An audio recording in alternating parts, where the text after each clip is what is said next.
Hello guys, welcome to सारांश।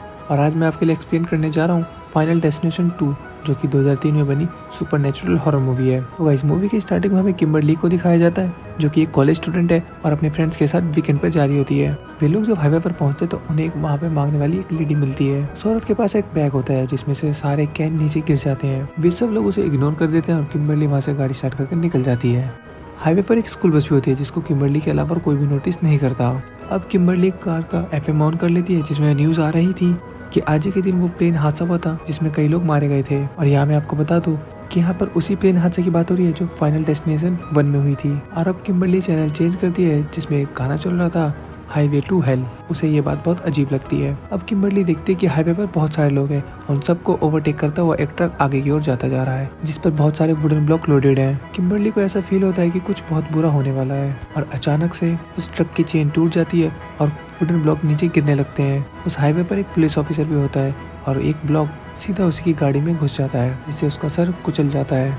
इन सब के अलावा उस रोड पर एक बाइकर भी होता है जो अपनी ही बाइक के नीचे आकर मर जाता है। इन सब के अलावा अलग अलग कार में एक बिजनेस वुमेन, एक माँ बेटे, इन सब का भी एक्सीडेंट हो जाता है। किम्बरली की कार भी यहाँ पर ब्लास्ट हो जाती है लेकिन वो अभी जिंदा थी। और तभी सामने से एक ट्रक आता है और उन सबको कुचल देता है, जिसके बाद सीन चेंज होता है और हमें दिखाता है कि यह सब किम्बरली की इमेजिनेशन थी। वे सभी लोग अभी हाईवे पर ही थे लेकिन किम्बरली बहुत डर जाती है। उसे कुछ समझ नहीं आ रहा होता कि उसने अभी क्या देखा है। वह सोचती है कि यह एक बुरा ख्वाब था, लेकिन तभी वो औरत उसके पास आती है जो उसकी इमेजिनेशन में भी आई थी और उसी तरह उसके बैग से सारे कैन गिर जाते हैं। तभी किम्बरली कुछ सोच रही होती है कि अचानक वहाँ से वही स्कूल बस गुजरती है और जैसे ही किम्बरली रेडियो ऑन करती है तो उस पर वही न्यूज़ चल रही होती है जो उसके इमेजिनेशन में चल रही थी। वो वहाँ सबको बताती है कि अब इसमें next highway to hell song चलेगा। वह डर जाती है और अपनी कार वापस मोड़ लेती है।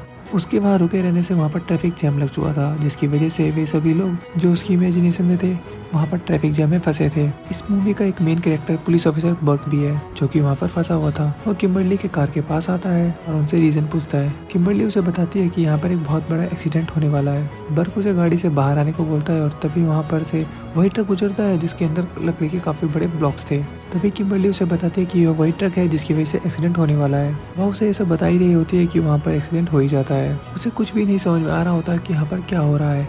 और तभी उसे अचानक वहाँ पर एक सिंबल दिखता है जिसपे 180 लिखा हुआ था, जो पिछले पार्ट में दिखाए हुए फ्लाइट 180 से कनेक्टेड था। और इसी दौरान उसके पीछे से एक ट्रक आ रहा होता है जिससे बार्क उसे बचा लेता है, लेकिन उसके सारे फ्रेंड्स उस एक्सीडेंट में मारे जाते हैं। रियलिटी में सब कुछ उसकी इमेजिनेशन से उल्टा जा रहा था, यानी उनके फ्रेंड्स को सबसे लास्ट में मरना था लेकिन वो सबसे पहले मर गए। ऑफिसर बर्क के साथ तमाम सर्वाइवल्स बैठे होते हैं और यहाँ पर जब वो किम्बरली से इन्वेस्टिगेशन कर रहा होता है तो हमें पता चलता है कि किम्बरली के साथ भी ऐसे हुआ था जैसा कि इस मूवी के पार्ट 1 में फ्लाइट एक्सप्लोजर के सर्वाइवर एलेक्स के साथ हुआ था। और यहाँ हमें पता चलता है कि वो एलेक्स भी अब मर चुका है, लेकिन पार्ट 1 की क्लेयर अभी भी जिंदा है और उसने खुद को एक कमरे में हमेशा बंद कर रखा है ताकि वो बच सके। वहाँ बैठे सभी लोग इस बात पर यकीन नहीं करते कि कोई अपनी मौत को भला कैसे टाल सकता है, लेकिन वे लोग खुश थे क्योंकि वे लोग बच चुके थे।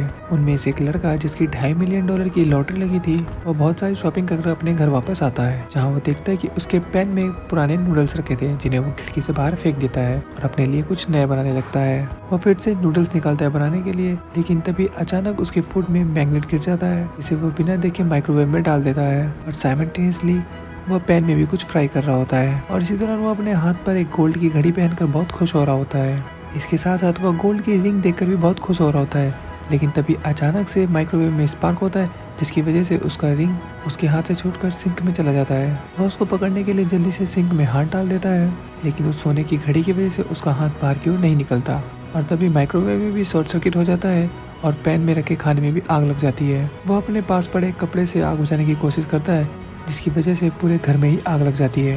वो किसी तरह उस सिंक से अपना हाथ बाहर निकाल लेता है और अब वो अपनी खिड़कियों की ओर देखता है जिसकी सारी खिड़कियां लॉक हो चुकी थी। वह चेयर की मदद से खिड़की को तोड़ देता है और उससे नीचे की ओर आने लगता है। और अब वह जब नीचे उतर रहा होता है उसके घर में ब्लास्ट हो जाता है और अब वह सेफली नीचे आ गया था। और अब वह जैसे ही अपना पाँव आगे बढ़ाता है उसका पाँव उसी नूडल्स पे पड़ता है जो उसने ही फेंका होता है, जिसकी वजह से वो वहाँ पर गिर जाता है। और तभी वहाँ पर ऊपर से वो लेडर आती है जो ऊपर फंसी हुई थी और वो सीधा उसकी आंखों में चली जाती है, जिसकी वजह से उसकी मौत हो जाती है। अब यहाँ से सीन शिफ्ट होता है जहाँ पर हमें ऑफिसर बर्क दिखाते हैं जो फ्लाइट 180 में हुए एक्सीडेंट के ऊपर रिसर्च कर रहा होता है, जहाँ पर उसे पता चलता है कि वे लोग जो फ्लाइट 180 के क्रैश में बच गए थे वो काफी अजीबोगरीब मौत से मारे जा चुके हैं। यहाँ पर हमें पता चलता है कि एलेक्स सर पर ईंट गिरने की वजह से मारा जा चुका है। दूसरी ओर वे लोग जो हाईवे एक्सीडेंट से बच गए थे काफी खुश हो रहे होते हैं। जैसे उन्हें ये न्यूज पता चलती है कि हाईवे में बचे हुए सर्वाइवल में से एक की मौत हो चुकी है, तो वे सभी काफी घबरा जाते हैं। किम्बरली क्लेयर से मिलकर काफी सारे क्वेश्चंस के आंसर जानना चाहती थी, इसलिए वह उससे सैनिटोरियम में मिलने जाती है। क्लेयर उसे बताती है कि तुम्हें साइंस पर ध्यान देना होगा, क्योंकि सिर्फ साइंस ही ऐसी चीज है जो उन्हें बचा सकती है। और यहाँ हमें पता चलता है कि किम्बरली की इमेजिनेशन में सारी डेथ उल्टी चल रही है, यानी कि उसकी इमेजिनेशन में जिसकी मौत सबसे लास्ट में हुई थी उसकी मौत रियलिटी में सबसे पहले होगी, और जिसकी सबसे पहले हुई थी उसकी सबसे लास्ट में होगी। किम्बरली क्लेयर से हेल्प मांगती है, लेकिन वह उसकी कोई भी मदद करने से साफ मना कर देती है, जिसकी वजह से किम्बरली वहाँ से गुस्से में चली जाती है। और जैसे ही अपने घर पहुँचती है उसे वहाँ पर ऑफिसर बर्क मिलता है। उसे किम्बरली की बातों पर यकीन होने लगा था। वह देखते कि उसके घर के बाहर काफी पिजन्स थे, जिससे उसे पता चल जाता है कि अगला नंबर किसका है, और अगला नंबर उसी माँ बेटे का था। वह जल्दी से कार में बैठकर उन दोनों को ढूंढने के लिए निकल जाते हैं। वह हमें दूसरी ओर क्लेयर को दिखाया जाता है, जो यही सोच रही होती है कि इसे जीने से अच्छा है कि मैं मर ही जाऊं। अब हमें दूसरी ओर वो माँ बेटे को दिखाया जाता है जो एक डेंटिस्ट के पास आए होते हैं, और यहाँ पर काफी अजीब सा म्यूजिक बज रहा था। वहीं कंस्ट्रक्शन का काम भी चल रहा था, जिसकी वजह से पिजन यानी कबूतर बार बार शीशे पे आकर टकरा रहे थे, जिसकी वजह से डेंटिस्ट का पूरा फोकस नहीं हो पा रहा था। डेंटिस्ट अपना काम कर ही रहा होता है कि तभी अचानक से एक पिजन खिड़की तोड़कर अंदर आ जाता है, जिसको देखने के लिए डॉक्टर जब तक बाहर जाता है हम देखते हैं कि बच्चे का ऑक्सीजन सिलेंडर खत्म हो चुका है, और उसका मुंह खुला होने के कारण उसके मुंह में एक खिलौना गिर जाता है, जिसकी वजह से उसकी ऑक्सीजन सप्लाई बंद हो जाती है। मीनवाइल उस डेंटिस्ट की असिस्टेंट वहां पर पहुंच जाती है, और वहां उस बच्चे की जान बच जाती है। और अब जब वह माँ बेटा वहां से बाहर निकल रहे होते हैं, तभी वो देखते हैं कि सामने से ऑफिसर बर्क और किम्बरली चिल्लाते हुए उनके पास आते जा रहे हैं। वहीं पर काफी सारे पिजन्स होते हैं, इसको देखकर वह बच्चा उनके पास जाता है, और इसी दौरान ऊपर से एक ग्लास गिरता है और उस बच्चे की वहीं पर डेथ हो जाती है। उसकी माँ वहाँ पर बहुत रोने लगती है। अब हमें सीन दिखाते हैं कि अगला दिन हो चुका है, और जहाँ पर ऑफिसर बर्क ने अपने घर पर तमाम सर्वाइवल्स के लिए एक मीटिंग बुलाई होती है, और किम्बरली को उसके घर छोड़ता है, और तभी उन्हें वहाँ पर क्लेयर मिलती है, और वो उसको उस आदमी के पास ले जाती है जो उनको गाइड कर सकता था। वह आदमी उन्हें बताता है कि सिर्फ न्यू लाइफ ही उन्हें डेथ से बचा सकती है। अभी वे लोग बातें कर ही रहे होते हैं कि तभी किम्बरली को अचानक से एक विजन आता है, जिसमें वह देखती है कि एक लेडी व्हाइट वैन चला रही है और वो नदी में गिर जाती है, और तभी उसे याद आता है कि एक्सीडेंट में एक प्रेग्नेंट लेडी भी बची थी और वो व्हाइट वैन ही चला रही थी। तभी ऑफिसर बर्क भी उसे बताता है कि वह इन्वेस्टिगेशन के लिए भी नहीं आई थी, और तभी उन्हें न्यू लाइफ का कंसेप्ट भी समझ में आ जाता है, और वो कहते हैं कि उन्हें इसाबेल के बेबी को बचाना ही होगा। बर्क क्योंकि एक पुलिस वाला था, तो उसके लिए इसाबेल को ढूंढना थोड़ा आसान था। अगले दिन सभी लोग ऑफिसर बर्क की बिल्डिंग में आते हैं, जहाँ हमें पता चलता है कि उसकी लिफ्ट के बिल्डिंग के दरवाजे सही से काम नहीं करते। लिफ्ट में वही अजीब म्यूजिक प्ले हो रहा होता है, जो कि डेथ म्यूजिक के नाम से जाना जाता है। अब वहाँ पर क्लेयर उन्हें बताती है कि अगली बारी उसी प्रेग्नेंट लेडी की है, और अब अगर हमें उसे बचाना है तो हमें साइंस का ध्यान रखना होगा।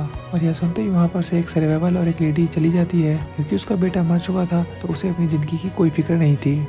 उनके जाने के बाद ही एक सर्वाइवल जो ड्रग एडिक्ट था, उसे एक शैडो में आदमी नजर आता है, जिसके हाथ में काफी सारे हुक्स थे, और वो उसी लिफ्ट में था। क्लेयर जल्दी से उस लेडी को कॉल करती है, लेकिन उसके हाथ से फोन नीचे गिर जाता है, और जैसे ही वो अपना फोन उठाने जाती है, एक हुक उसके बालों में अटक जाता है, और जैसे ही उसे पता चलता है कि वह आदमी उसे मारने वाला है, वो घबरा कर लिफ्ट से बाहर निकल जाती है। क्योंकि लिफ्ट के दरवाजे खराब थे, तो उसका सर उस लिफ्ट में फंस जाता है। क्लेयर के आने के बाद भी वह लोग कुछ नहीं कर पाते, और उसका सर उसके जिस्म से अलग हो जाता है। तभी बर्क को रिपोर्ट मिलती है कि उस प्रेग्नेंट लेडी को पुलिस वालों ने पकड़ लिया है, और तभी वहाँ पर वो सर्वाइवल आता है जो उस लेडी के साथ था, और वह खुद को शूट करने की कोशिश करने लगता है। वह गन पूरी लोड होती है, लेकिन फिर भी वह उस पर फायर नहीं होती, और तभी यहाँ पर उन्हें पता चलता है कि जब तक जिसका नंबर ना आए उसकी मौत नहीं हो सकती। वे सभी लोग वहाँ से पुलिस स्टेशन जाते हैं, जहाँ पर उस लेडी को लेबर पेन होने लगता है, और वो ऑफिसर उसे उसी कार में बिठाकर उसे हॉस्पिटल लेकर जा रहा होता है। अब वे सभी लोग आपस में बात कर रहे होते हैं कि उन्हें पता चलता है कि वे सभी लोग डेथ से पहले भी बच चुके हैं। सब लोग अपनी अपनी स्टोरी सुना रहे होते हैं कि कैसे वो लोग एन मौके पर डेथ से बच चुके थे। तभी किम्बरली भी उसे बताती है कि वह एक बार अपनी मॉम के साथ एक मॉल में गई थी, जहाँ पर वह एक न्यूज देखने के लिए रुक गई, और इतने में कुछ लोगों ने उसकी माँ को मार दिया था, और वह बच गई थी। और यहाँ पर हमें बताया जाता है कि पार्ट 1 के एक्सप्लोजन में जो लोग बच चुके थे, उन सभी की डेथ के बाद इनका नंबर था। अब क्योंकि उनकी डेथ डिले हो गई थी, इसलिए इनकी डेथ भी डिले हो चुकी है, और डेथ को अपना पैटर्न दोबारा से फॉलो करना था, और इसलिए डेथ का पैटर्न उल्टा चल रहा है। और तभी उनकी कार का टायर ब्लास्ट हो जाता है, जिसकी वजह से उनकी कार एक फार्म में जाकर क्रैश हो जाती है। वहीं दूसरी ओर उस प्रेग्नेंट लेडी के पास ज्यादा टाइम नहीं था, इसलिए ऑफिसर बर्क उसे एक्सीडेंट रिपोर्ट कर वहाँ से चला जाता है। दूसरी तरफ उन सभी सर्वाइवल्स को कुछ नहीं हुआ था, लेकिन वो लड़की जो बिजनेस वुमेन थी, वह उस कार में फंस चुकी थी। रेस्क्यूअर्स उसको निकालने की वहाँ पर कोशिश कर रहे होते हैं,